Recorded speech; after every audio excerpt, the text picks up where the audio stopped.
Boa noite, gente. Vocês fazem toda essa festa e fazem um boa noite sem vergonha desse? Não dá, né? Boa noite. Muito bem.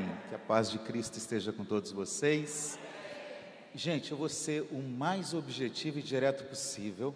O coordenador, estão te chamando lá fora. Eu vi que alguém estava te chamando, né? Eu prometo que nós vamos fazer em 1 hora e meia no máximo. Tá bom? Então eu quero chamar, vocês já conhecem o currículo dos nossos professores.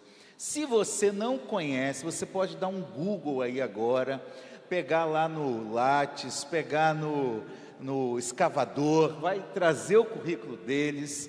Mas você já conhece, professor Bruno, professor Trota, venham para cá, por favor, para a gente começar. Vocês perceberam que o professor Trota é multiuso, né? Joga na zaga e no ataque, né? E faz o gol e tudo mais, enfim. Gente, o nosso tema vai ser sobre Bíblia, Reforma e Contemporaneidade. Então nós vamos discorrer sobre isso. Historicamente, a gente sabe que a Reforma Protestante foi um marco naquele período, no século XVI, na história da própria humanidade em si, mas envolvendo outras áreas, não apenas a área religiosa. A Reforma impactou a literatura, a economia, a sociedade. A literatura influenciou várias áreas, mas uma questão fundamental sobre o tema da Reforma é considerar a Bíblia como um instrumento, um meio fundamental para que a reforma acontecesse.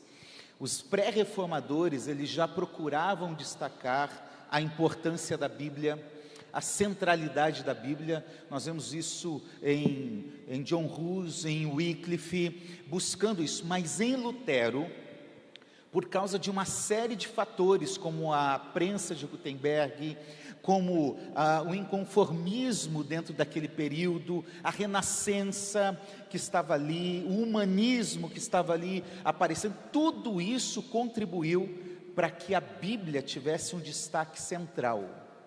Essa semana ainda eu conversava com um biblista das sociedades bíblicas, e ele dizia o seguinte: não existe a reforma protestante sem a Bíblia. E de fato, a reforma, na verdade, ela resgata o evangelho genuíno, o evangelho de Jesus. Mas seria impossível resgatar o evangelho sem olhar para as Escrituras, principalmente porque na Idade Média prevaleceu, quem fez hermenêutica aí comigo, e quem está fazendo também teologia bíblica, tópicos de teologia bíblica agora no último semestre, prevaleceu um tipo de teologia para atender o dogma da igreja. Quem lembra disso? Pelo amor de Deus, diz que lembra. Prevaleceu um tipo de teologia para atender o dogma da igreja. Então, aquilo que a igreja falava por meio do magistério, ou seja, dos líderes, ou por meio da tradição, os líderes, mas numa perspectiva histórica, né? Os pais da igreja e outros líderes da igreja, era tão importante quanto o lugar da palavra, e às vezes, claro, estavam até num nível maior de importância dentro do contexto da igreja medieval. Então, a reforma protestante resgata o lugar do evangelho por meio das escrituras sagradas. Sem a Bíblia, a reforma não seria o que ela é e se tornou para nós. E isso teve implicações na época e tem implicações até os dias de hoje. Dito isso, nós vamos começar agora 3 momentos. Nós vamos começar com o professor Trota. Ele vai fazer uma apresentação a partir de uma questão norteadora. Depois o professor Bruno, eu fecho essa questão por meio de uma apresentação, e aí a gente começa um bate-papo e logo depois abre para as perguntas. Tá bom? Vamos lá? Professor Trota, por favor. A paz do Senhor Jesus, pessoal. Estou eu aqui de novo, né? Vocês vão ter que me engolir, vão ter que me aturar, hein? a reforma protestante, ela gira em torno de um propósito muito importante, que é resgatar a centralidade da palavra para o culto cristão. Então a gente vai ver que um dos slogans, né, é o sola escritura, né, somente a escritura como a única regra de fé e prática cristã. Em TS4, a gente está estudando, por exemplo, eclesiologia. Os meus alunos de TS4 vão lembrar que a gente estuda, por exemplo, que a eclesiologia é uma área da teologia sistemática que se desenvolveu tardiamente. Porque nos primeiros séculos, o propósito dos cristãos era desenvolver uma teologia que estava sendo atacada. Então, toda a produção teológica ela vai girar em torno da cristologia, em torno da trindade, porque existiam muitas heresias em torno desse assunto. A eclesiologia, ela não foi desenvolvida, porque as primeiras compreensões que eram feitas acerca da igreja eram compreensões simples, que faziam, que se fundamentavam nas alusões bíblicas e nas metáforas bíblicas a respeito da igreja. Então, quando a gente ia falar de igreja no século I, no século II, no século III, a gente utilizava as metáforas bíblicas, a igreja como o corpo de Cristo, a igreja como a noiva de Cristo, a igreja como um edifício. A visão era uma visão simples, mas quando a igreja ela começa a se aliançar com o Império Romano, e aí a gente tem a fusão da igreja com o Estado, essa fusão, essa união, essa aliança, ela gera um impacto significativo para o cristianismo do quarto século. Por quê? Porque a partir de então a igreja, ela adquire poder, a igreja ela se torna proeminente, a igreja ela se torna um tema relevante, e a partir de então, a gente vai ver que uma eclesiologia começa a ser desenvolvida justamente para fundamentar essa estrutura que o cristianismo passa a desenvolver. Então a figura dos pais da igreja, dos líderes religiosos, dos líderes espirituais, ela é equiparada à figura do sacerdote do Antigo Testamento. A gente sabe que a função do sacerdote no Antigo Testamento era fazer uma ponte, né, entre o povo e Deus, era um representante do povo diante de Deus. Em Cristo foi aberto um novo e vivo caminho, de modo que a reforma protestante, ela resgata a ideia de que nós somos sacerdotes, né, o sacerdócio de todos os santos. Mas o fato é que uma eclesiologia foi sendo desenvolvida para justificar esse poderio da igreja. E aí a gente tem, por exemplo, um resgate do sistema sacrificial levítico do Antigo Testamento para o culto cristão. Tanto que a missa, ela gira em torno do sacrifício, da Eucaristia, não da exposição da palavra. Então, geralmente o tempo para a homilia é um tempo curto, 5 minutos. O Papa agora deu a sugestão que não ultrapassasse de 8 minutos, porque ficaria cansativo demais para as pessoas. Então, de fato, a missa ela gira em torno da Eucaristia, do sacrifício. E a reforma protestante ela vai colidir com esse sistema, porque ela traz a palavra de Deus para o centro do culto, e ela vai transformar, ou ela vai reconhecer a palavra de Deus como a única regra de fé e prática cristã. E isso causou um impacto muito grande, porque para o catolicismo, a igreja, ela se estrutura na palavra de Deus e na tradição, no magistério, naquilo que é discutido, pensado e refletido pelos líderes da igreja. Eu tive a oportunidade de fazer o meu mestrado na PUC, estou fazendo meu doutorado na PUC, então eu conheço muito bem a teologia, e o que se diz é que a igreja é a fonte geradora da palavra, porque se não houvesse igreja, não existiria a palavra de Deus, o Novo Testamento conforme a gente tem hoje, porque no entendimento católico, é a igreja quem reconhece, quem valida, quem dá autoridade, quem autentica os livros bíblicos inspirados por Deus. E a pergunta que eu faço para vocês é: isso procede? Nós não cremos assim. Quem estuda bibliologia, por exemplo, sabe que os livros bíblicos, eles são auto-autenticáveis, ou seja, eles têm autoridade própria. A autoridade dos livros bíblicos é uma autoridade própria, porque a palavra de Deus, e a palavra de Deus é viva, é poderosa para transformar, para gerar mudança.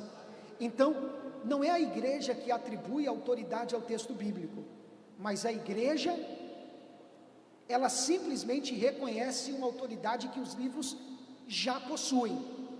Então, quando a reforma protestante ela surge, ela defende o sola escritura, ou seja, a conversa agora não é na tradição, a conversa agora é o que a Bíblia diz. A nossa fé e as nossas doutrinas precisam ser fundamentadas na palavra de Deus, é o que o Lutero disse, né? Minha consciência é cativa da palavra de Deus. Quando ele começa a defender aquelas ideias que colidiam com o pensamento do catolicismo, e ele recebe uma bula papal dizendo que ele deveria se retratar, ele tem um ato ali que ele queima em praça pública e ele diz: não me demoverei dos meus postulados até que me prove à luz das escrituras que eu estou errado. Vou parafrasear, ele disse: a conversa agora é na palavra. Quer conversar comigo e quer provar que eu estou errado? Vamos para a Bíblia, porque a Bíblia é a nossa única regra de fé e prática cristã. E a partir de então, gente, tudo muda, porque a palavra de Deus, ela adquiriu uma centralidade no culto. Se a gente for estudar, a gente vai ver que os reformadores eram exímios pregadores, pessoas que nos deixaram diversos sermões. Lutero, João Calvino, eles realmente se dedicavam ao estudo bíblico, e não apenas eles se dedicavam, mas eles queriam que todas as pessoas tivessem acesso às escrituras. E aí a gente tem um boom, um impulsionamento nas traduções bíblicas, né? A Bíblia se tornando popularizada, o povo tendo acesso às escrituras, ou seja, a Bíblia sendo traduzida na linguagem do povo, no vernáculo do povo, porque até então a principal tradução era a Vulgata Latina, nem todas as pessoas falavam latim, então só quem conseguia ler, só quem conseguia entender eram os religiosos, e as pessoas não tinham acesso a isso. Então a reforma protestante, ela ajudou a impulsionar o acesso do povo às escrituras, entendendo que à medida em que o povo lesse as escrituras e que o povo tivesse contato direto com as escrituras, os reformadores acreditavam que a palavra de Deus era poderosa para evidenciar crenças distorcidas, para evidenciar heresias, para colocar em xeque doutrinas que não tinham a sua fundamentação bíblica. Então, a centralidade da palavra, ela gerou uma grande transformação, e nós somos herdeiros do sola escritura. Já acabou? A gente está mudando aqui no meio do caminho algumas coisas. Essa fala do professor Trota é um assunto que eu gosto muito, tá, gente? Primeiro porque eu trabalho com a Bíblia, né? E isso eu sempre, nesses 10, 15 anos aí do meu trabalho na SBB, estou há 20 anos, mas nos 10, 15 anos, eu trabalhei muito questão de palestras e eventos sobre Bíblia e Reforma. Uma das coisas que acontece, então, na Reforma Protestante, é esse impulso da Bíblia e o impulso de traduções da Bíblia. Depois de Lutero, depois da Reforma, há um avanço nas traduções. Cerca de 90 línguas já começam a ter porções das Escrituras, de uma forma muito rápida, né? Aliás, ali a gente pode falar, você falou muito bem, acesso às Escrituras, esse é um primeiro aspecto. E por que o acesso vem? É importante a gente lembrar, eu gosto de dizer que Deus conduziu a história, porque foi naquele momento que a prensa de Gutenberg estava surgindo, tinha surgido ali há alguns anos, né? Uns 50 anos mais ou menos, talvez um pouco mais, e então no momento da reforma de Lutero, é o momento também que a imprensa está ajudando a publicar textos. Então veja, o Novo Testamento de Lutero, que ele passou a traduzir, ele afixou as 95 teses 1518. 1521 ele é chamado na dieta de Worms para poder se retratar.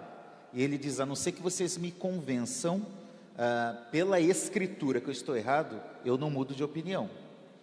E aí ele ganha um salvo-conduto para sair dali, mas todo mundo sabe que aquilo é um engano, que iriam prender ele.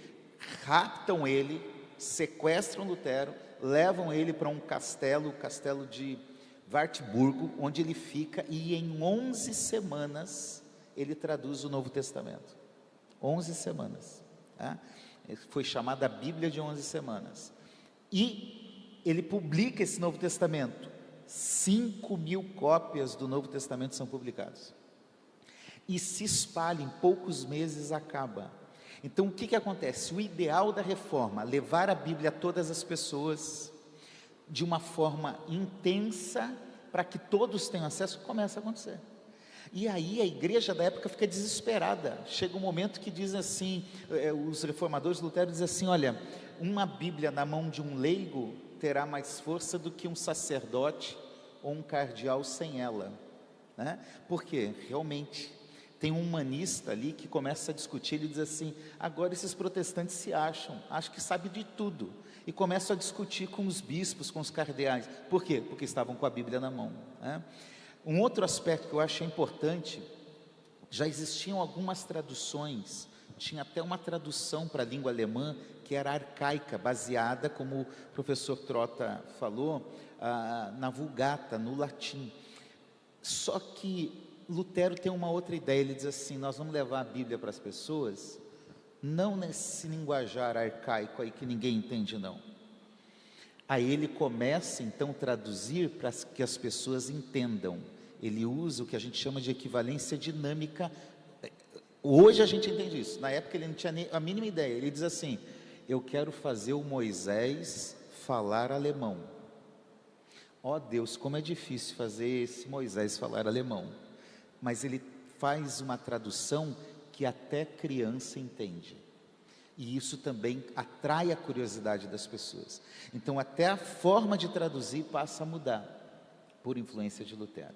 Então isso realmente impactou o mundo, e graças a Deus, porque aí mais Bíblias foram surgindo, traduções da Bíblia foram surgindo, e inclusive a tradução de Almeida, no século 17, tem um pezinho nesse movimento de traduções da Reforma. Professor Bruno, tem alguma coisa para falar sobre o que o professor Trota falou? Só destacar nessa parte, primeiramente a paz do Senhor a todos, amém? Só destacar a parte histórica, religiosa, o professor Trota levanta, em relação à questão do sacerdócio e da missa, no caso da Igreja Católica. A gente percebe o seguinte, exatamente isso: a centralidade da Eucaristia, da ideia de sacrifício repetidamente a cada missa, e a figura do sacerdote muito centralizadora no bispo, né? No caso do bispo católico e os presbíteros, os padres que o representavam em cada paróquia. E qual é o protagonismo dos fiéis, né? E o sacerdócio de todos os cristãos. Essa fase, essa dimensão estava apagada na doutrina católica, porque era um culto dentro de uma hierarquia extremamente rígida, em que não há nenhum protagonismo e nenhuma participação efetiva dos fiéis, porque sequer eles conseguem compreender profundamente o que está sendo anunciado ou pregado naquele curto período que eles chamam de homilia, que é a pregação na missa.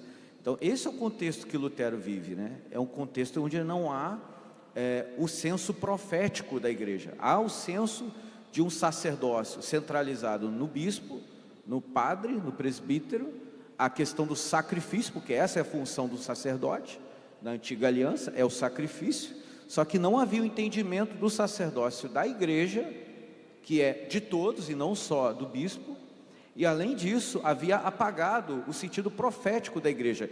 E qual é a tarefa central do profeta? É ser o homem da palavra, é o porta-voz, aquele que anuncia a palavra de Deus, aquele que anuncia a vontade de Deus para o povo. E essa dimensão estava totalmente apagada, porque se via ali um mediador na figura do bispo, e esse mediador tinha um poder até mesmo estatal, um poder político, no caso o bispo de Roma ou o Papa, tinha um poder político extremamente elevado durante a Idade Média, né? E a gente percebe que a falta de conhecimento da Escritura, a falta de conhecimento da palavra, levou a igreja, né, a essa estrutura centralizadora, e quanto mais centralizadora, mais distante da palavra, mais distante daquilo que a Bíblia realmente ensina. Então, faltava para os fiéis medievais, na Igreja Católica, justamente isso. E é por isso também que entram aquelas práticas litúrgicas que nós rejeitamos. A oração pelos mortos, o culto dos santos, a devoção de Maria e todos os outros pontos que a reforma rejeita, porque não tem base bíblica. Perfeito, perfeito. Em tese, você já vai falar, vou criar polêmica aqui agora, hein? Então, estão preparados? Teologicamente falando, tá, gente? Popularmente falando, sem crise, a gente usa a expressão, mas teologicamente falando, não existe sacerdote. Pastor não é sacerdote. Pastor é ministro da palavra. Essa é mais pesada, estão preparados? Não existe altar. O último altar foi a cruz do Calvário. Lá foi o último sacrifício. É púlpito, é lugar de pregação da palavra. Ah, pastor, mas a gente fala, vem para o altar. Ok, pode falar, sem crise. Mas conceitualmente, teologicamente falando, não existe mais. Vai lá. Essa questão que o professor Bruno falou é muito interessante, porque eu vivo essa realidade no dia a dia. Então, desde 2016, que eu comecei a atuar como capelão na Marinha, eu convivo todos os dias com um padre, porque geralmente no serviço de assistência religiosa tem o capelão pastor e o capelão padre. Então eu convivo, é um convívio diário. A gente trabalha, toma café juntos, conversa. É um convívio diário. Eu sou apelidado de o capelão Bíblia, porque quando alguém faz uma pergunta para eles na Bíblia, vamos perguntar para o capelão Trota, ele é o capelão Bíblia.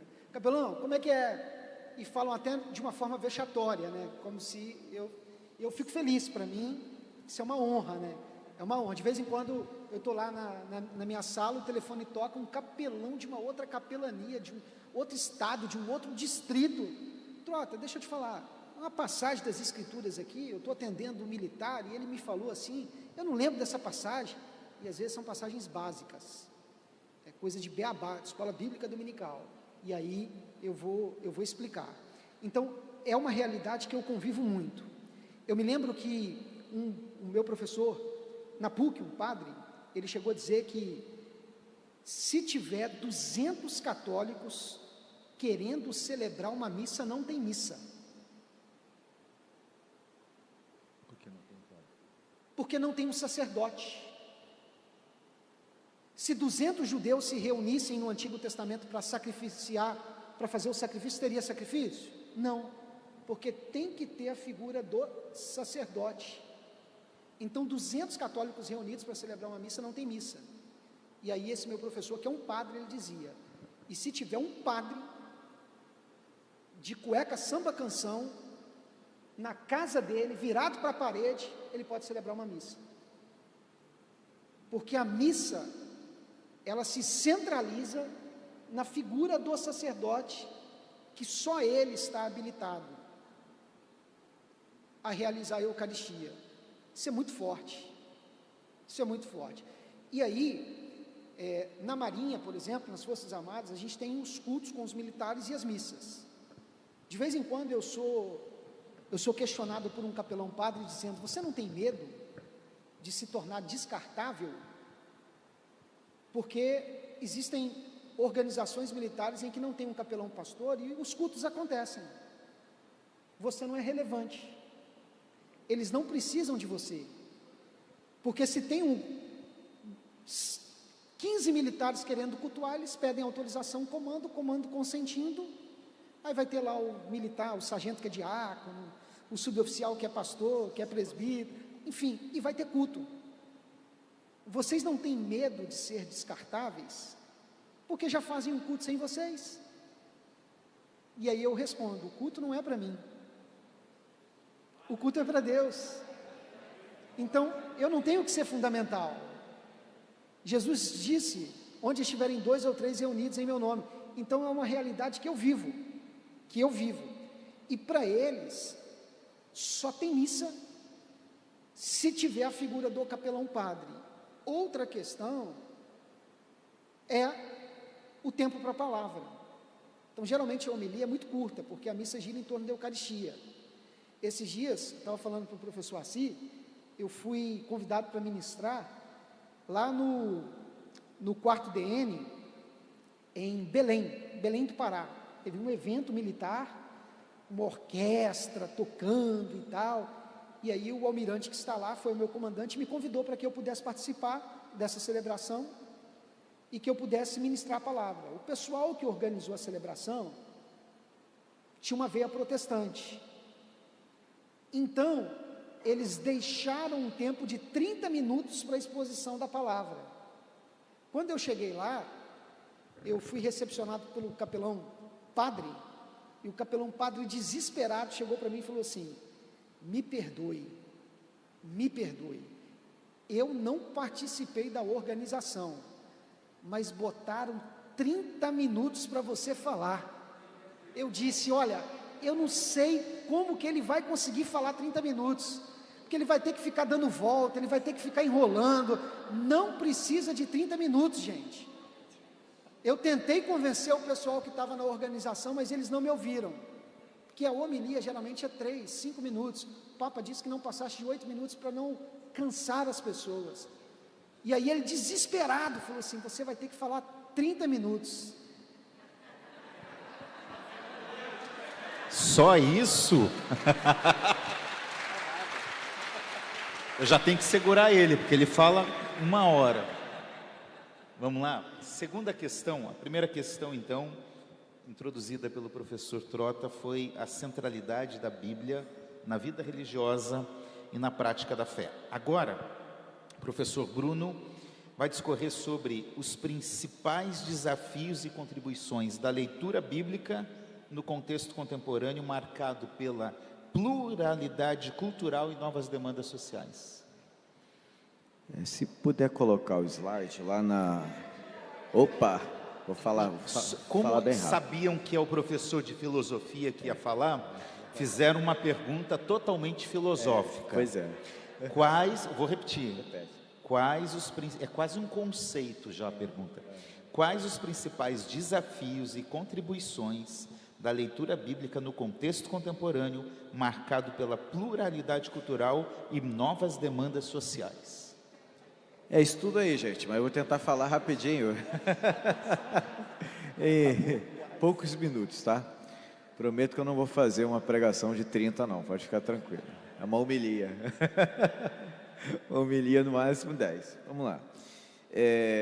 Esse tema é fundamental porque, assim, a reforma, ela não trouxe apenas, e é claro, a visão reformada sobre a Bíblia não trouxe apenas consequências para a igreja, não trouxe apenas consequências para a igreja no seu sentido interno, na vida interna da igreja.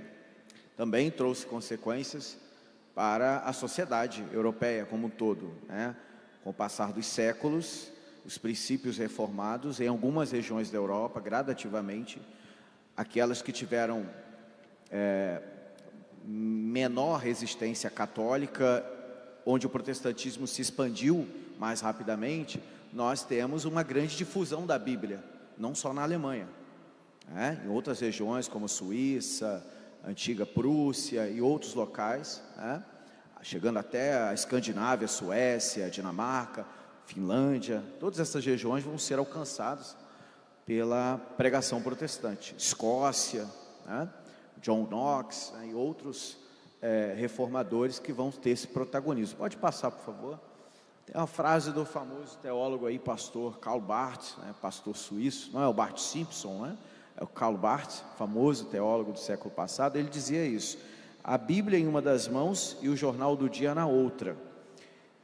Essa metáfora do Karl Barth fala a respeito desse espírito protestante, de buscar unir a centralidade da Bíblia na sua vida dentro de realidades do dia a dia, do cotidiano.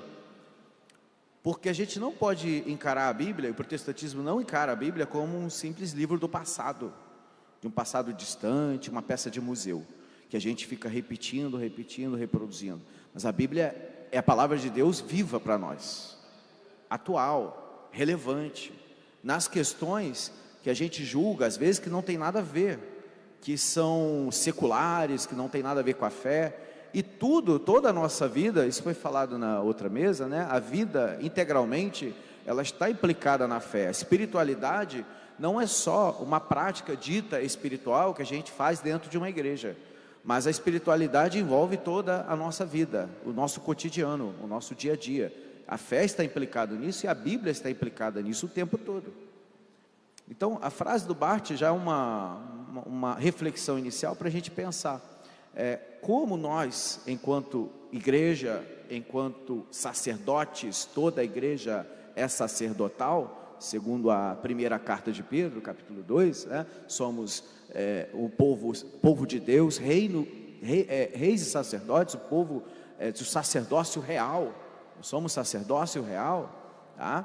Então, nós, enquanto sacerdotes, não o sacerdote, pastor ou bispo, como entendem os católicos, mas toda a igreja sacerdotal ligada ao sumo sacerdote, que é Cristo, né? Como essa igreja pratica a palavra no dia a dia. E aí eu faço essas reflexões. Algumas contribuições da reforma, não só no sentido interno da igreja, na vida religiosa da igreja, na vida dos cultos da igreja, implica nisso também, mas na vida como um todo, né? Nas questões sociais, econômicas, políticas, culturais, tá? E a reforma, a visão que a reforma traz da Bíblia, ela está implicada em todas essas dimensões, não só na vida religiosa, não só no que a gente pratica em um culto religioso. Terminou o culto, então a Bíblia perde a relevância? Não, a leitura bíblica ela passa a ser difundida dentro do espaço religioso e fora dele também. Então, vamos passar mais adiante um pouquinho as contribuições, vamos ver quais as contribuições. Pode passar, por favor. Aí.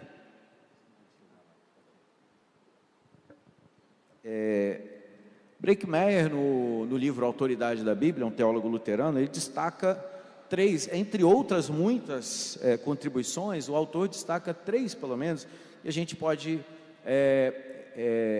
trazer aqui para a nossa introdução.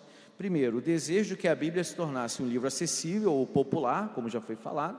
Segundo, a busca por uma interpretação mais simples e não as interpretações sofisticadas da chamada exegese medieval, sentido alegórico, tipológico,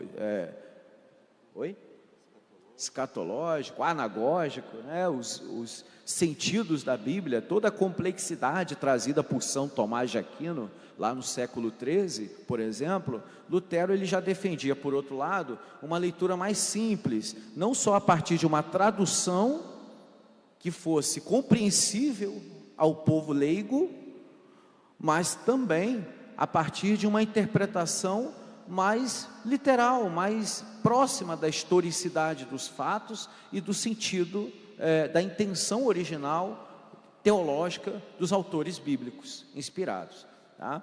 Esse terceiro ponto também é a centralidade de Jesus Cristo como condição para a autoridade e aplicação da Bíblia. Isso é fundamental, já foi falado, né? O magistério, ou seja, a tradição católica, o magistério católico não é o que vai conferir autoridade para a Bíblia mais, mas agora a própria Bíblia, e representada na palavra encarnada que é Cristo.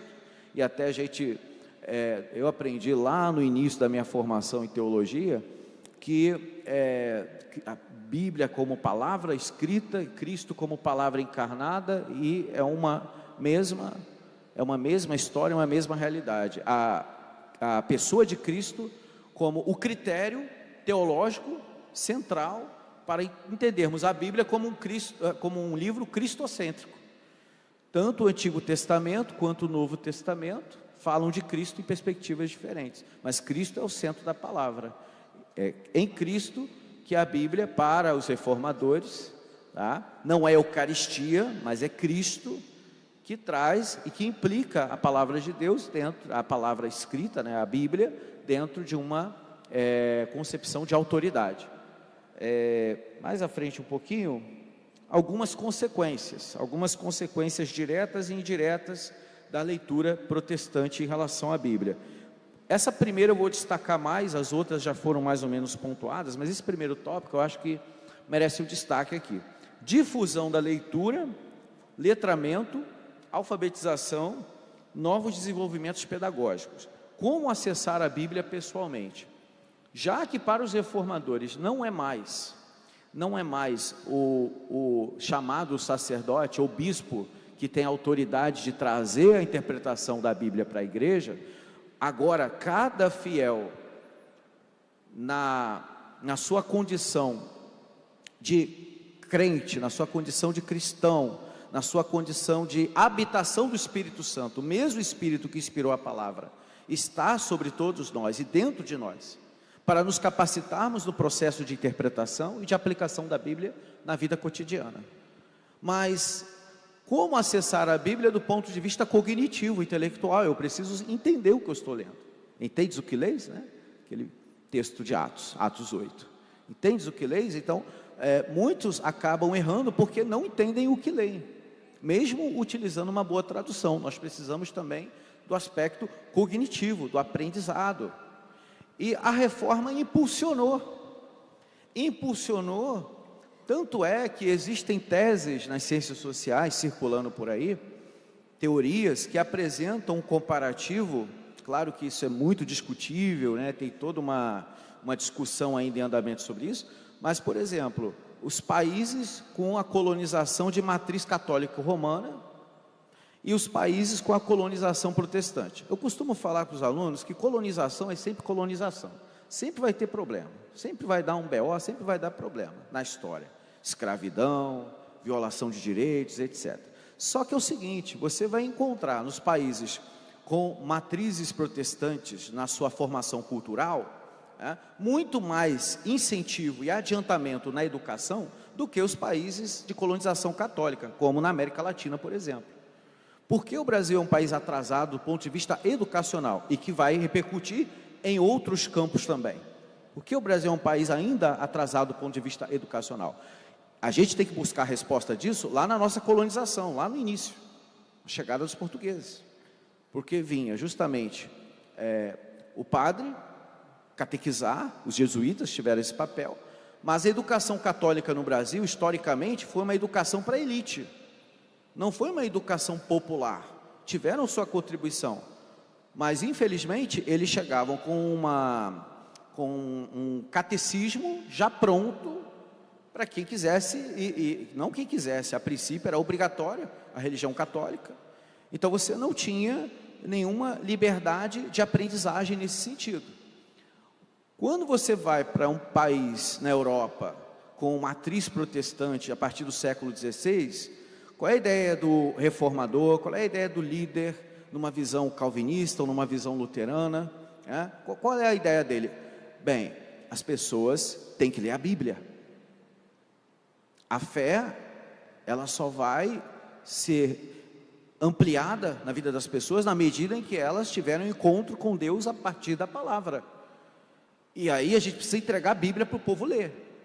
Entregando a Bíblia para o povo ler, o povo precisa saber ler, precisa de formação.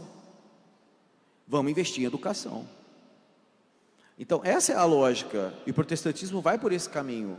E é claro que há N problemas nos Estados Unidos, nos países europeus, no Ocidente, na sua parte protestante, existem vários problemas sociais, nenhum deles é um paraíso. Mas no campo educacional, muitos avanços foram dados graças à iniciativa protestante. E a Bíblia tem tudo a ver com isso. A Bíblia está implicada nisso, a leitura da Bíblia. Em diante, só para a gente fechar aqui essa parte, renovado o interesse pela exegese, pelos idiomas clássicos, não pelo latim, mas pelo hebraico, pelo grego, pelos idiomas em que a Bíblia foi escrita originalmente. Isso vai ser amplamente incentivado pela visão protestante. O senso de fé pessoal e comunitária para a leitura da Bíblia, qual deve ser a posição do cristão diante dela? Ou seja, nós todos, enquanto igreja, Nós somos sacerdócio real. Não precisamos depender de um pastor, de um bispo, de um líder que venha dizer ou que venha determinar para a igreja o que está certo e o que está errado em nossa interpretação. É claro que a igreja, ela deve buscar na própria Bíblia.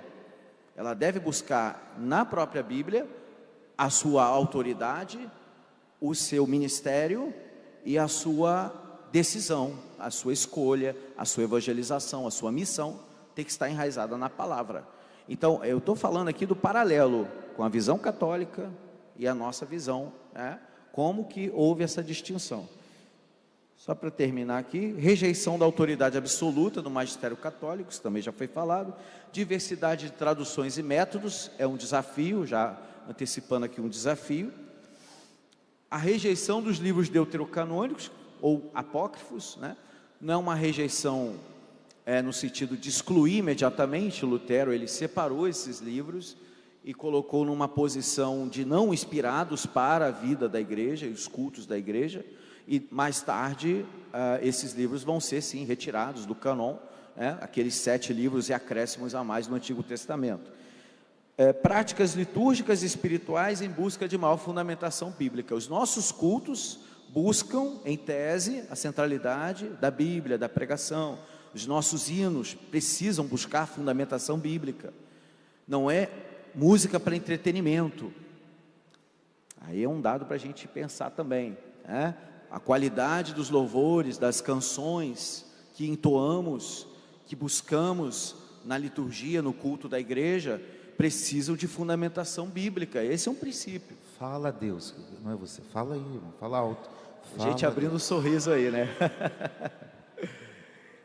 Fundamentação bíblica nos cultos, na liturgia e na vida como um todo, no cotidiano. Porque não é entretenimento, não é uma simples palestra o nosso culto. Tem a experiência, nós somos pentecostais e cremos na experiência e nos dons, na atualidade dos dons do Espírito Santo na igreja. O culto não é uma mera palestra, mas o culto também não é entretenimento, em que vale tudo. Letras que não tem nada a ver com a palavra de Deus, que não tem nada a ver com a Escritura. Encerro aqui com alguns desafios, os últimos slides, para terminar. Alguns desafios, por favor. Aí eu deixo também para os colegas aqui, se quiserem escolher algumas das questões para a gente pensar. O que fazer diante da racionalidade crítica, científica, das críticas e preconceitos do mundo acadêmico, porque a gente sabe que a exegese se tornou uma disciplina altamente científica, com seus conceitos e preconceitos, com as suas teorias e métodos, como o método histórico crítico, que dá muito o que falar, porque acaba desconstruindo a sobrenaturalidade, a transcendência e as experiências místicas, acabam caindo tudo no plano da mitologia, no pior sentido da palavra. E aí o que fazer diante disso? Nós estamos nos formando numa faculdade confessional, evangélica, que tem valores protestantes na sua base, e que prioriza a palavra de Deus não como um livro do passado, não como uma peça arqueológica, a Bíblia, mas como livro e regra de fé para a nossa vida, hoje e sempre. Segundo, como lidar com a diversidade de leituras. Isso é consequência da reforma também, porque a pluralidade da Igreja Católica, ela está sob um guarda-chuva que é o Vaticano, o topo desse guarda-chuva. Nós não temos esse único centro, nós não temos um Vaticano. São várias denominações, inúmeras. Como lidar com essa diversidade de leituras, de interpretações, que às vezes, na maioria das vezes, geram até separações, dissensões e rachas na história protestante? Como lidar com isso?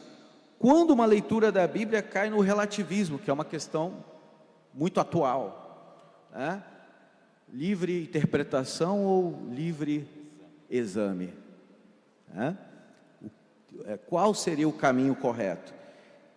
O que podemos esperar das inovações tecnológicas em relação ao acesso, ao excesso e à aceleração dos conhecimentos e desconhecimentos bíblicos? As tecnologias, que é a fala do Assi, que eu não vou adiantar. E quinto lugar, como viver escutando o Espírito no texto. É uma frase de um livro do Gordon Fee, que seria a formação acadêmica, a formação teológica, alinhada ou em harmonia com a experiência do Espírito em nosso tempo, né? A Bíblia continua sempre atual, e quem atualiza é a ação do Espírito na igreja, e não é a igreja sozinha que interpreta, mas é a ação do Espírito através da igreja, voltando sempre às fontes da própria Bíblia, para encontrar o significado e fazer uma hermenêutica saudável e adequada para a vida da igreja e todas as pessoas que queiram acessar a palavra. Então, essa é a minha contribuição. Passo a palavra de volta aos colegas, depois a gente pensa juntos aí. Eu estava pensando, esses dias eu falei sobre a educação e a reforma, e eu encontrei uma fala do Lutero que eu queria ler aqui, que eu acho que é legal, diante da tua fala aí sobre a questão da educação. Lutero diz assim: manda teu filho estudar numa escola com toda a confiança a Bíblia, todas as ciências e artes úteis. Então estuda a Bíblia, as ciências e as artes úteis, tudo que é útil para a vida. Ainda que por enquanto tenha que ficar mendigando pão. Por que ele está dizendo isso? Porque o sujeito não ia trabalhar, ele ia ter que estudar. Então ele vai ter que ficar mendigando pão por esse período. Ele está dizendo: gente, estou ficando meio difícil de ler esse negócio. Estás oferecendo a Deus, nosso Senhor, uma maneira preciosa da qual pode talhar-te um Senhor. Então o teu filho vai ficar mendigando, vai sofrer agora, mas ele vai virar um Senhor. Você vai talhar nele, vai forjar nele um Senhor. E é exatamente isso, né? A educação, ela realmente transforma, e o mundo precisa de pessoas com educação no sentido de formação, né? Vamos lembrar que esse pensamento de Lutero, a partir dessa frase, mudou todo o sistema de ensino alemão daquela época e estabeleceu as bases do que é hoje a escola moderna. Melanchthon, um discípulo, um companheiro de Lutero, a ideia do que a gente tem hoje do ensino, de que é esse ciclo, a educação fundamental, educação média e superior, esse ciclo é de Melanchthon, é da Reforma. O sistema educacional que nós temos aqui no nosso país tem influência da Reforma. Olha o quanto a Reforma foi importante, e a Bíblia estava no meio, estava no centro, que começa estudando a Bíblia, tem que aprender a ler a Bíblia. Queria trazer essa fala. Essa questão é muito interessante que o professor Assi falou, né? Quando a gente começa a estudar a gênese, a origem das grandes universidades no mundo, começou motivados ali pelo combustível, pelo viés teológico, né? O desejo de disseminar a palavra de Deus, né? Harvard, Princeton, Oxford. Quem já teve a oportunidade de ler, por exemplo, o livro Heróis da Fé, do Orlando Boyer, o livro ali conta a história de homens que tiveram experiências com Deus marcantes na universidade em Oxford. John Wesley, os metodistas, né, com os metódico ali nas reuniões com os universitários para orar, para buscar Deus. Então, de fato, a Bíblia ela gera um impulsionamento, né, no estudo. E isso que o professor Bruno falou também, né, eu acho muito interessante, né, essa questão da racionalização da leitura crítica, o método da leitura da Bíblia através do método histórico crítico. A gente tem inclusive alunos que estão desenvolvendo artigos interessantes sobre temas que dizem respeito a isso, né? Eu particularmente, eu me lembro de alguns artigos que estão sendo escritos. Tem a Maiara que está aqui, que está desenvolvendo um artigo excelente sobre a questão do Jesus histórico e do Cristo da fé, algo, eu tenho certeza que é um artigo que vai contribuir. Tem o pastor André, que já me mandou uma foto aqui, que está acompanhando lá de Natal, né? Lá de Natal, um abraço para o povo de Natal aí, que está desenvolvendo um trabalho sobre o evoteísmo, né? Ou seja, é uma leitura científica da criação que tenta conciliar o criacionismo com o evolucionismo, e o quanto isso vai impactar doutrinas bíblicas que são fundamentais, a armatiologia, soteriologia. Então, percebam que vocês estão sendo treinados, vocês estão sendo preparados para lidar com esses desafios. E que bom que os nossos próprios alunos da FVC já estão desenvolvendo respostas para mostrar a razão da nossa fé, né? O que a gente acredita, e preparando a igreja para lidar com esses perigos. Muito bem, gente. Você quer falar mais um negócio? Só uma última Quantos fala. minutos você vai falar mais ou menos? Oi? Rapidinho. Se você olhar para a história recente do pentecostalismo no Brasil, não faltam relatos e pesquisas sérias trabalhando essa questão de como, meu Deus, misericórdia, logo comigo, vamos lá, como a Bíblia exerce um papel, ou exerceu, e ainda exerce um papel fundamental na alfabetização em comunidades carentes, que foi o caso das Assembleias de Deus no seu surgimento, né? Belém do Pará, norte, nordeste do Brasil, em que mais de 80% da população era analfabeto. A Bíblia exerceu, aqui na nossa terra, né? Ela exerceu, no início do século passado, ela exerceu um papel fundamental, não só na alfabetização, mas no reposicionamento social, mais do que apenas um conhecimento ou uma questão cognitiva de aprender a ler e escrever. Mas não é somente ler a Bíblia no culto, mas isso trouxe o quê? Protagonismo, não só eclesial, né, ministerial, mas protagonismo na sociedade. O que eram essas pessoas antes do Evangelho? O Estado não assistia a ninguém, e graças à palavra, graças à Bíblia, graças à iniciativa daqueles que se deixaram utilizar para ensinar essas pessoas a ter o acesso correto à Bíblia, elas adquiriram então protagonismo dentro e fora da igreja. Isso é fundamental também, acho que a gente precisa lembrar que estamos numa instituição inserida nesse contexto pentecostal. Existem muitos relatos de gente que aprendeu a ler porque começou lendo a Bíblia. Segundo, o nível de leitura do brasileiro é baixíssimo, mas do evangélico é maior, porque ele lê Bíblia e é incentivado a ler livros cristãos. Então, olha a influência do aspecto intelectual que vocês trataram no anterior. Bom, vamos lá para a terceira e última questão. É minha, então o professor Assir vai perguntar para o professor Assir de que forma as mudanças tecnológicas influenciam a maneira como as escrituras são acessadas, interpretadas e aplicadas na vida cristã. Eu começo com o seguinte pensamento: a tecnologia, eu faço como pergunta, né, mas aqui eu já respondo, ela não é nem boa nem ruim necessariamente, tá? A verdade é que não existe nenhum problema em usar os meios tecnológicos possíveis. Às vezes as pessoas dizem assim, eu gosto da Bíblia de papel porque essa é a Bíblia, né? E outros mais moderninhos hoje, não, que esse negócio é de crente ultrapassado, o que eu gosto é da tecnologia, né? Na verdade, a Bíblia nunca se limitou a uma questão de formato. Ela começou na oralidade, nos óstracos, nas pedras, nas tábuas, nos papiros, nos pergaminhos, depois nos códex, depois na prensa, depois no papel, agora está no digital. Eu tenho um amigo que diz, a Bíblia veio da nuvem e está na nuvem de volta.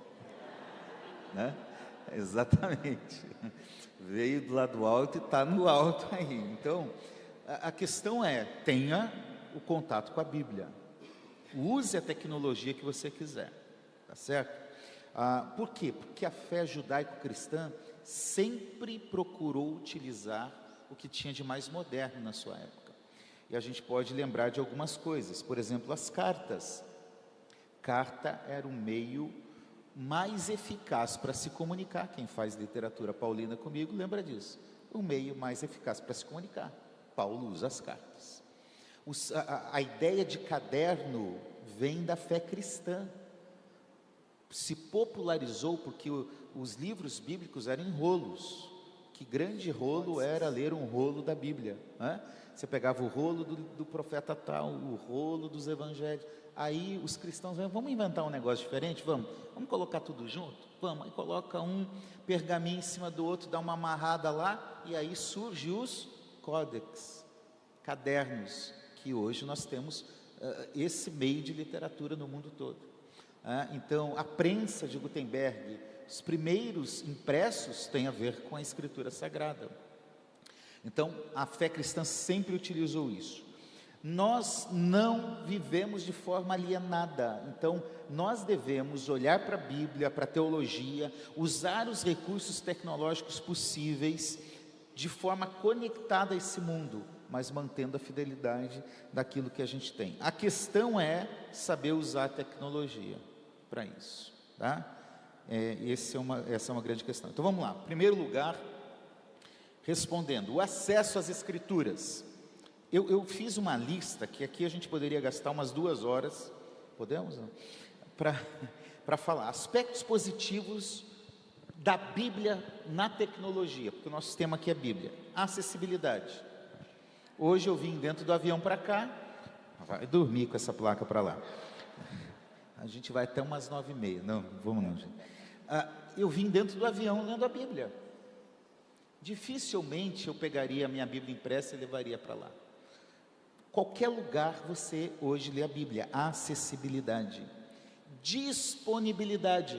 Eu estava lendo a Bíblia, estou lendo numa tradução, todo ano eu leio uma tradução diferente, eu quis comparar as traduções, deixa eu ver aqui, cliquei lá na opção, comparei 6 traduções ali, dentro do avião. Isso, essa disponibilidade de comparação e gratuidade, porque os aplicativos bíblicos são gratuitos. Qualquer um hoje pode baixar a Bíblia e ler onde estiver. Terceiro, interatividade. A pessoa está lendo, ela faz um devocional, ela marca aquilo lá. Agora tem texto que eu faço a minha leitura devocional, de repente vem um sermão na cabeça. Eu já clico ali, anotação, já faço a estrutura do meu sermão ali.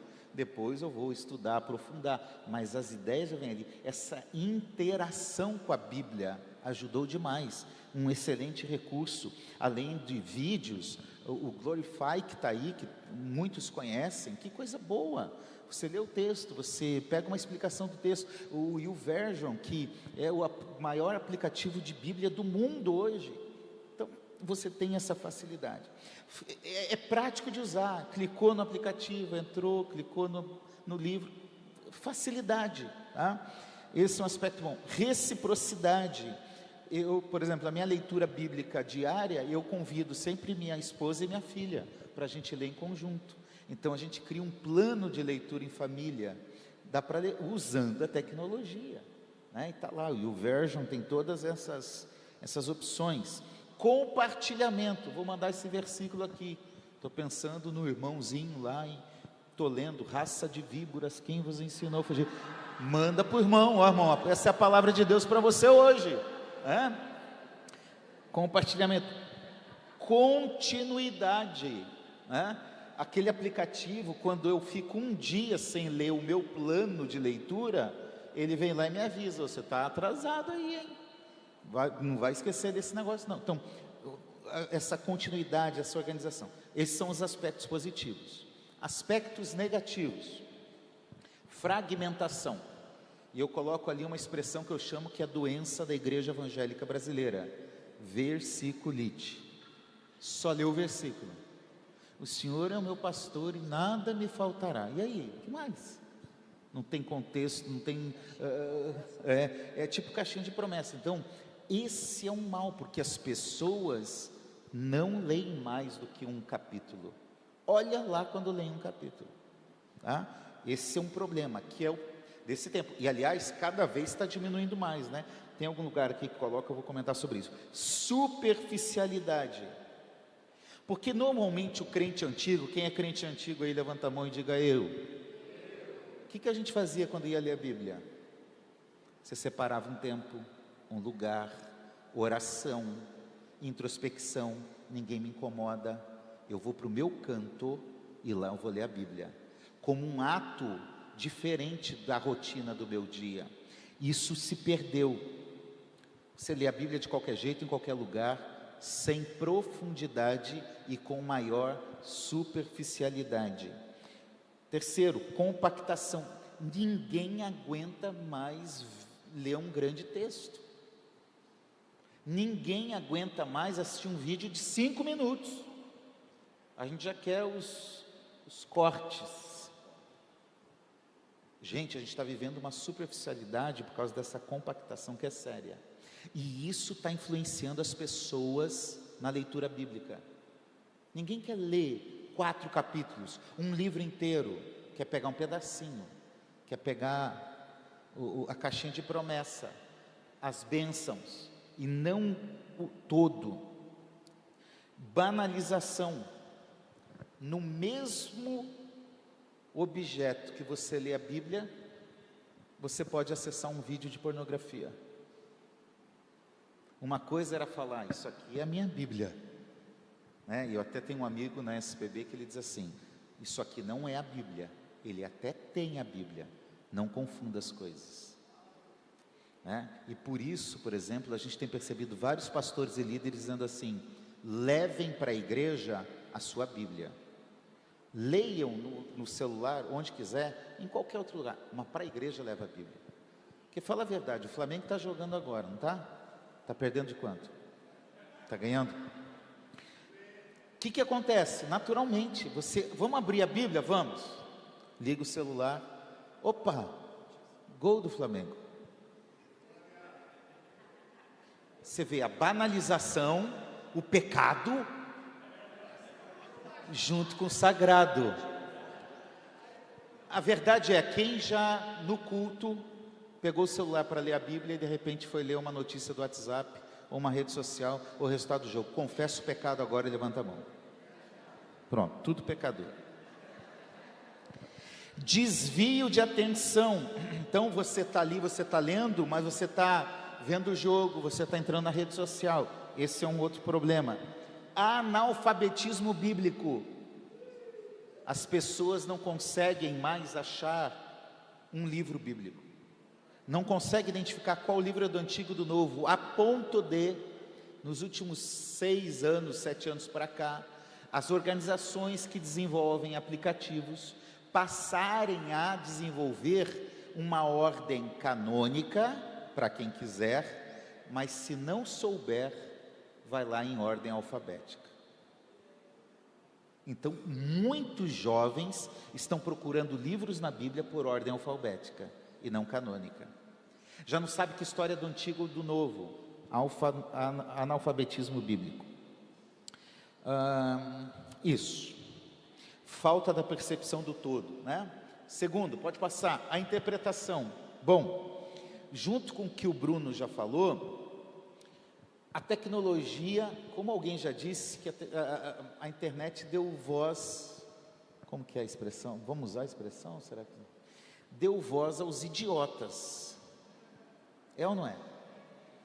Tudo bem, é uma oportunidade, eu posso falar, liberdade de expressão, mas gente, tem cada idiotice que viraliza. Aí tem umas pessoas que você olha, tem 100 mil visualizações, 100 mil curtidas, e está dizendo, olha, eu descobri que estão tirando o versículo da Bíblia. Ai. E tá um monte de gente, é verdade, na minha Bíblia, sabe, eu digo aqui, ó, a gente tem especialistas de tudo, mas na verdade que é do nada, para propagar besteira. O que tem de gente querendo lacrar, não é esse o termo, que eu não lembro qual é o nome do termo aí, das redes sociais, para aparecer, falando de curiosidades, de descoberta, o lenço dobrado, mentira, não tem lenço dobrado coisa nenhuma, é só lenda, só lenda. Então, especialistas do nada propagando o que creem, e aí quem não conhece, acredita, isso é um perigo. Influências de mídias sociais interpretam a Bíblia do jeito que quiserem, por má fé, porque querem deturpar mesmo, ou por desconhecimento, não sabia, leu simplesmente ali e interpreta do jeito que quiser, ou por repetição, papagaio de pirata, ouviu o que alguém disse, vai lá e repete. Esse é um grande desafio, né? O pluralismo e o pragmatismo contribuem para uma interpretação heterodoxa. É a questão contemporânea que o professor Bruno disse. Então, cada um interpreta do jeito que quiser, de acordo com a sua cabeça, de acordo com a sua ideologia, de acordo com a sua confissão, né? Vamos lembrar também que há uma interpretação oportunista para atender os seus próprios interesses. E por fim, a reforma contribui com o livre exame. Lutero diz: todo mundo deve ler. Lutero não diz que todo mundo pode interpretar do jeito que quiser. Pelo contrário, ele mostra alguns caminhos sobre como deve ser a interpretação. E a última questão da pergunta é a aplicação. Bom, toda essa realidade está gerando cristãos que leem o que querem na Bíblia, selecionam ali, isso é bom, isso eu quero, o resto eu não quero, e que interpretam do jeito que convém a sua maneira de viver. As pessoas, alguém já disse, as pessoas que estão tentando mudar a Bíblia são as pessoas que não foram mudadas por ela. É exatamente isso que a gente vê. Aí tenta encaixar. Uma pergunta que eu faço diante de uma organização que eu trabalho que leva a Bíblia a todas as pessoas: quem aqui ganhou a sua Bíblia quando foi evangelizado? Levanta a mão, deixa eu ver. Olha aí. Quem é filho de crente ganhou a primeira Bíblia do papai, da mamãe, do vovô, da vovó? O que a gente dá hoje?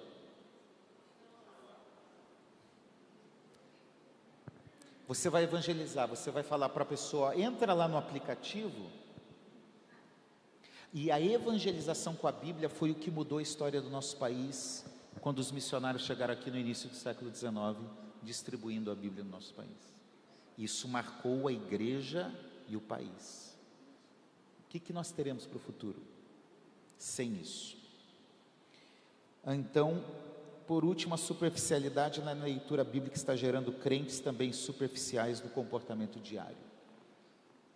Comportamentos carnais, cultos carnais, músicas carnais, geram crentes carnais, e para alimentar crentes carnais, nós temos muitas vezes igrejas carnais com pregações carnais, e a carnalidade brota. A gente precisa resgatar a biblicidade do culto, do louvor, da pregação, do estudo, da vida, no testemunho, no dia a dia, na integralidade, porque a reforma nos trouxe esse grande legado e nós não podemos perder, nessa geração, a importância do lugar da palavra de Deus na vida da igreja e da sociedade.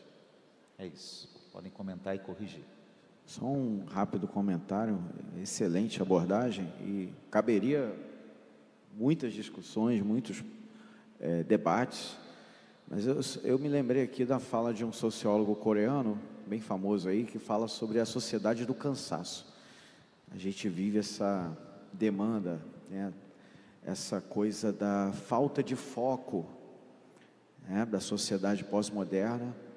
A gente vive essa coisa de não ter mais assim, a contemplação, a meditação. Tudo é muito corrido, tudo é muito zoado, tudo é muito louco. E dentro da igreja também. É ativismo eclesiástico. A gente vive em função de eventos, de calendários. A gente não consegue tirar aquele tempo para nós mesmos diante da palavra, com a nossa família, diante de um texto na sua profundidade. Realmente está tudo muito superficial. E aí eu me pergunto, vocês, principalmente os que já estão na fase final aqui da formação, aqui na faculdade, essas reflexões que vocês têm acumulado aqui ao longo desses eventos, desde o início, desde 2022 até agora, o que você pode fazer, o que você pode contribuir para melhorar a qualidade dessa leitura da Bíblia, da aplicação da Bíblia em sua vida, na vida dos seus, da sua comunidade, da sua igreja, da sua congregação, porque o negócio está feio, está complicado, A gente vive num ativismo, numa aceleração. Hoje a inflação de diagnósticos, de transtornos psíquicos, como se nunca percebeu antes na história recente, e afetando, como foi falado antes, até mesmo líderes, pastores, pessoas de influência. E a rede social tem muito isso também, é um mundo de conto de fadas. Ninguém posta tragédia da sua vida, todo mundo posta só a parte boa. É por aí mesmo, é só coisas falsas que não correspondem à realidade profunda. E a Bíblia está indo nesse barco também, da superficialidade, como o pastor falou, de toda essa questão dessa correria. Eu sou professor da educação básica, os meus alunos na no sexto ano, sétimo ano, não tem paciência. Antigamente que eu falo assim, nosso tempo, quando a gente ia para uma sala de vídeo, uma escola, para assistir um filme, era um momento diferenciado. Sair da sala de aula era uma coisa maravilhosa no nosso tempo. Mesmo que fosse diante de uma caixa, de uma tela de televisão, para assistir um filme lá, dentro da abordagem da matéria, era fantástico para nós naquela época. Agora não, um vídeo de 10 minutos é insuportável, né?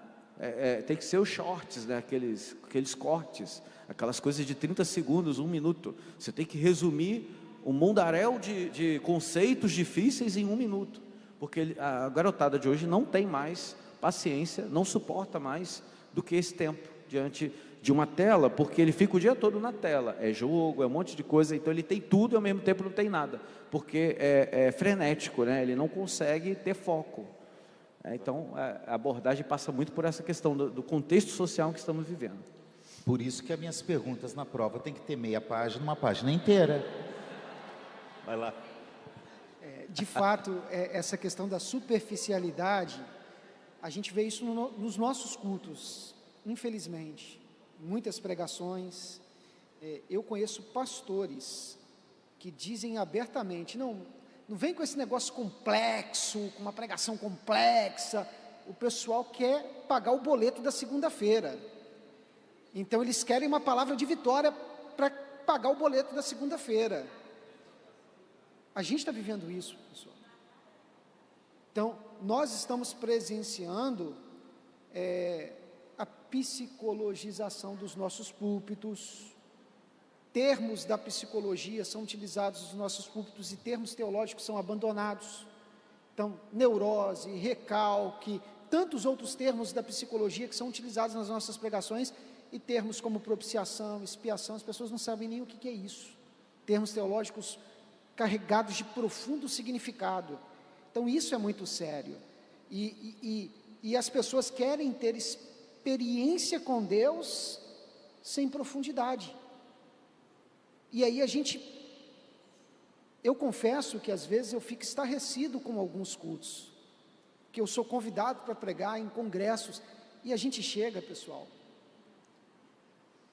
louvores e mais louvores, com a bateria, com todo um movimento para gerar um êxtase,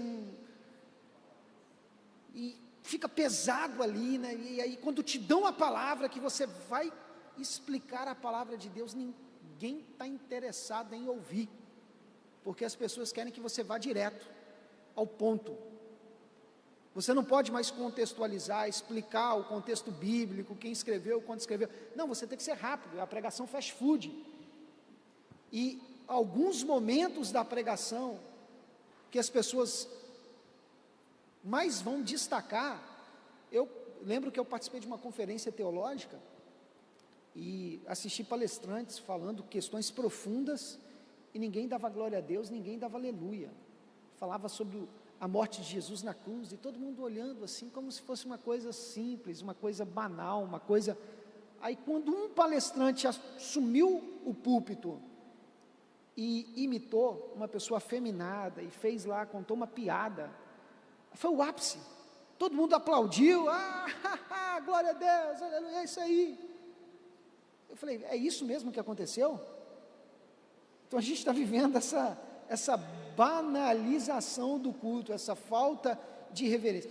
E como que a gente corrige isso, pessoal?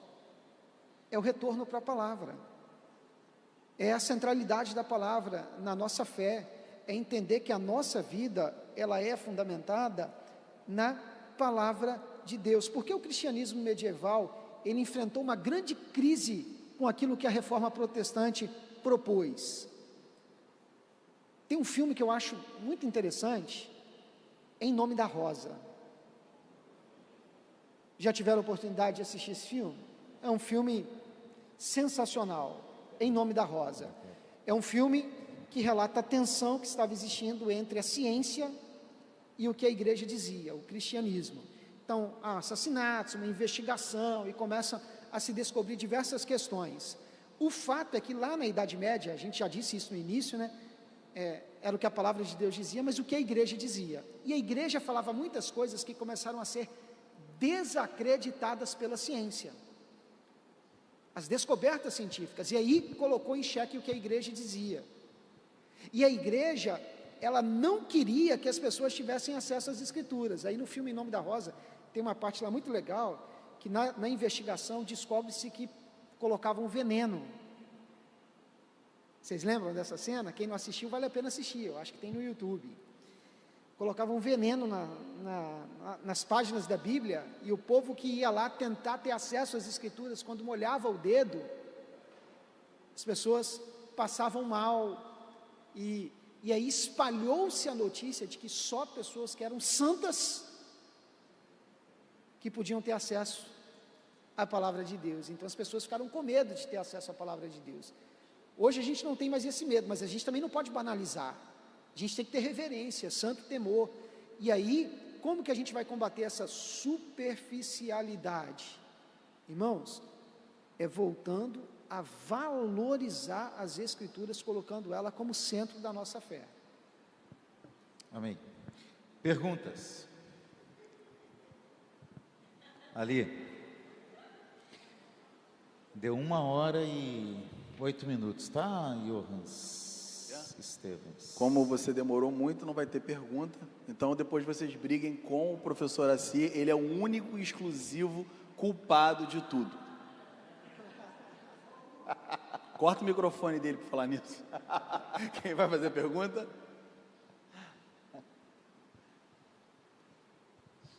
Pais, professores, hoje a gente está vendo um assunto tão relevante como a reforma protestante. Bacana. Vemos obras que perpetuaram, perpetuam até o nosso tempo de hoje, Homens como Calvino, o próprio Lutero, como foi citado.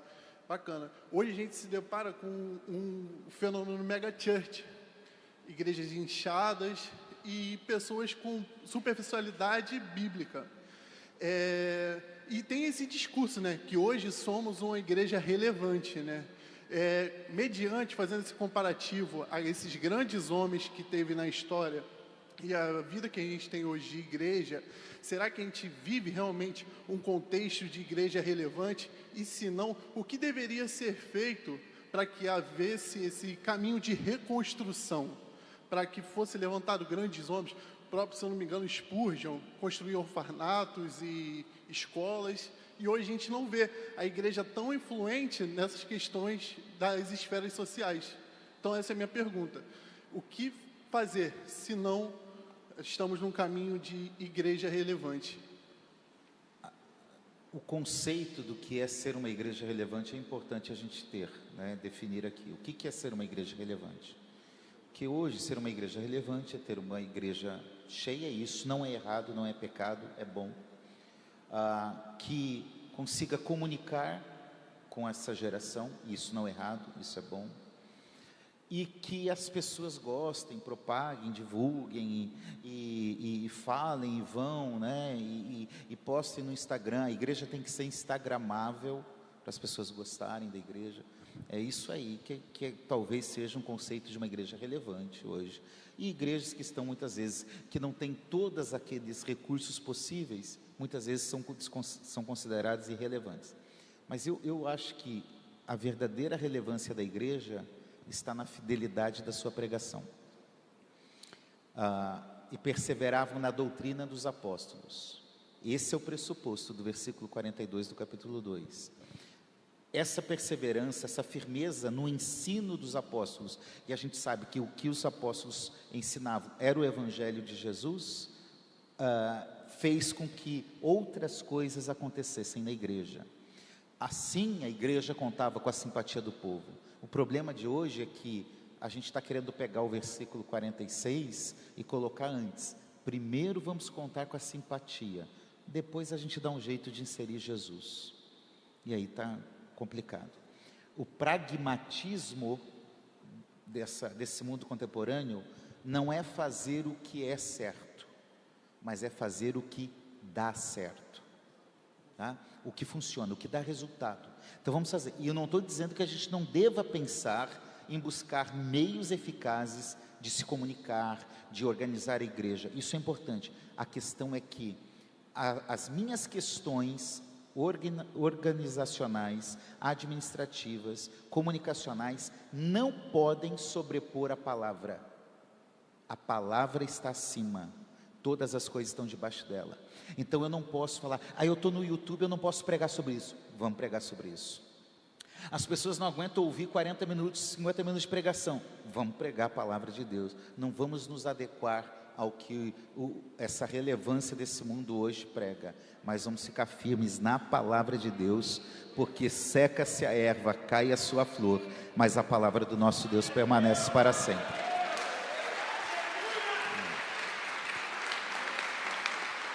Vocês se querem complementar? Não? Ninguém falou mais nada. Eu cortei o microfone do Trota. Se ele falou comigo da última vez, ele falou assim, não, vou falar rapidinho. Falou 2 horas? Aí a gente corta. Vou fazer mais uma pergunta, fazer a mesma coisa, a gente parte para o final. O pastor Isaías pediu para ninguém ir embora, para a gente tirar aquela foto, todo mundo junto no final. Quando for fazer a pergunta, gente, se apresenta, fala quem és tu. Meu nome é Rodrigo, sou do 3º período. Nós estamos falando aqui de reforma protestante e o pastor Assir, que é de São Paulo, talvez possa até esclarecer eu não sei ao certo o nome da Igreja Católica lá em São Paulo, acho que é Nova Vida.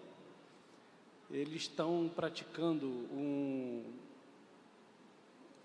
uma espécie de culto muito mais próximo ao protestantismo do que nós estamos acostumados a ver nas missas tradicionais, principalmente aqui no Rio. Parece que só tem uma igreja dessa no centro da cidade aqui no Rio.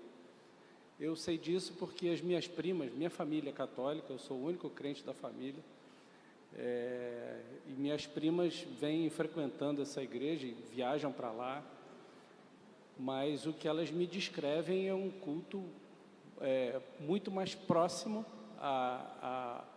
ao evento protestante do que católico propriamente dito.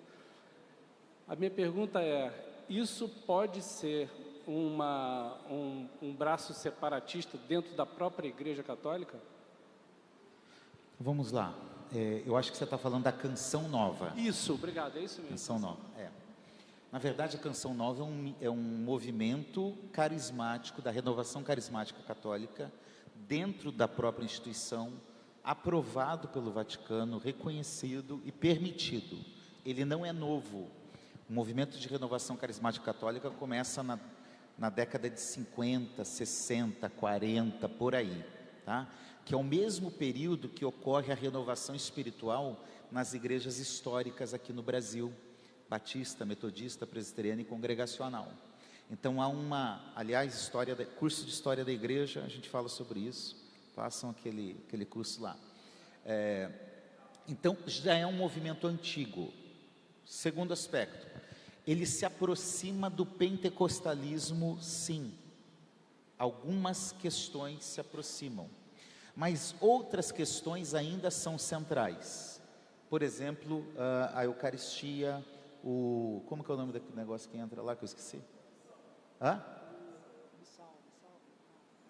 Aquele negócio que entra lá com o Cristo Eucarístico e tudo isso continua, Maria continua no seu lugar, e agora, nos últimos, os santos, ainda que seja um pouquinho menor, mas ainda continua, agora, por causa da visibilidade de TV, de redes sociais, a rivalidade entre protestantes e católicos voltou a ganhar força nos últimos anos, 5 anos por aí, né? Esse movimento de protestantes voltando para o catolicismo, alguns saindo, claro, continuam indo para o movimento protestante, e agora os carismáticos, eles estão reforçando algumas coisas. Então, aí eles estão entrando nas mesmas bagunças que o movimento neopentecostal provocou no meio evangélico brasileiro. Então tem gente inventando doutrina para defender Maria, para defender os santos, e teologia da prosperidade entrou nesse movimento. Então tem um trabalho, vou usar aqui uma honestidade intelectual sério sim, da renovação carismática católica, mas já tem uma influência neopentecostal dentro da renovação carismática católica, tá? Mas é um movimento muito fraco pensando na igreja no todo. Ele não consegue influenciar não. Aqui no Rio tem, inclusive eu preguei por 2 vezes na Nossa Senhora de Copacabana. Me convidaram para pregar, se me convidar para pregar no Centro Espírita eu vou, na Igreja Católica eu vou, então me convidaram para pregar lá, era um culto da renovação carismática, eu fui lá, preguei, né, eu falei, olha, a minha mensagem é essa, eu não mudo uma vírgula, não, tudo bem, não tem problema, e eles estão aí, eles existem, estão aí, né? Antigamente era mais comum você ouvir falar que quem estava na renovação, um certo momento saía e vinha para o movimento evangélico, eu conheço várias pessoas que passaram por isso, mas hoje essa rivalidade está fortalecendo um pouco esse trabalho deles também, tá? É isso. Vai. Acrescentar aqui uma questão, é muito difícil, pela estrutura da Igreja Católica, pela compreensão que ela tem da Igreja. Então, por exemplo, a Igreja Católica, quando se fala das marcas da Igreja, ela vai dizer que a Igreja, uma das marcas da Igreja é a unidade. E aí o entendimento que ela tem de Igreja una, não é como um adjetivo, mas como um numeral. Então, é uma estrutura, uma hierarquia, todos subordinados a uma administração. Nós já temos um entendimento diferente. A Igreja una é adjetivo, é uma unidade em Cristo. Então, em Cristo, nós temos o vínculo e a base de toda a unidade. E aí, com base nisso, eu tenho unidade com o meu irmão que pertence a uma outra igreja, a uma outra denominação. Por quê? Porque Cristo me conecta espiritualmente com todos os meus irmãos espalhados pela face da terra. Então, nós acreditamos que essa unidade, ela se manifesta no meio da diversidade. Então, para nós, teólogos, calvinismo, arminianismo, pós-tribulacionismo, pré-tribulacionismo, mesotribulacionismo e todas as diversas compreensões teológicas não são um problema. A gente vai conversar, a gente vai dialogar, igrejas, denominações, por quê? Porque a gente entende que a graça de Deus é multiforme e que a igreja, ela possui essa diversidade. Para o catolicismo, isso é um tanto quanto complicado, porque o conceito de unidade que eles têm não é adjetivo, é numeral, então é todos debaixo, dentro de uma hierarquia e dentro de uma administração. O conceito, só somando o que o professor falou, o conceito de pregação de sacerdote na Canção Nova ou em qualquer paróquia católica ou comunidade católica em qualquer lugar do mundo segue os princípios do Papa Francisco do Vaticano, tá? Em qualquer lugar do mundo, não é só no Brasil não. Então tem movimentos e esferas e adaptações litúrgicas. A gente pensa assim, nossa, esse padre parece até um pastor pregando, causa essa impressão, mas os princípios hermenêuticos e exegéticos seguem a Pontifícia Comissão Bíblica lá do Vaticano. Permitidos até certo ponto. Exato, é uma margem. Mas deixa eu falar algo muito interessante, tá? Eles estão se voltando mais para a Bíblia. Eu estive na CNBB há 30 dias. Eles querem mais Bíblia. Eles estão levando os católicos a lerem mais as Bíblias. Não tem mais aquele negócio de católico praticante que não conhece a Bíblia. Eles estão estudando. Enquanto isso, os evangélicos estão se afastando da Bíblia. Hoje, a gente está lidando com isso. Daqui a 50 anos, se Jesus não voltar. E eu queria terminar lendo 2 frases de Lutero. Posso? Não me demita. Aliás, gente, no meu livro, Bíblia, Palavra de Deus, tem 90 páginas sobre esse tema. Bíblia e Reforma e contra a Reforma Católica, inclusive. Ele diz o seguinte: eu não fiz nada, a palavra fez tudo. Quando Lutero está terminando a sua vida, ele diz, eu não fiz nada, eu não sou.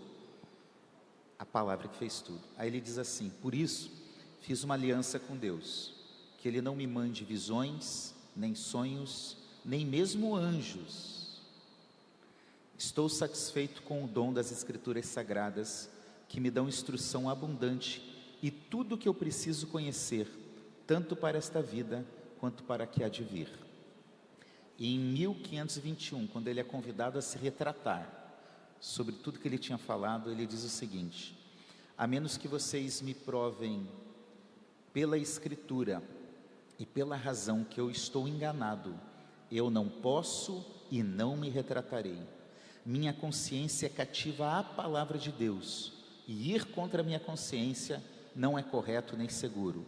Aqui permaneço eu, não há mais nada que eu possa fazer, e que Deus me ajude. Amém. Que coisa linda.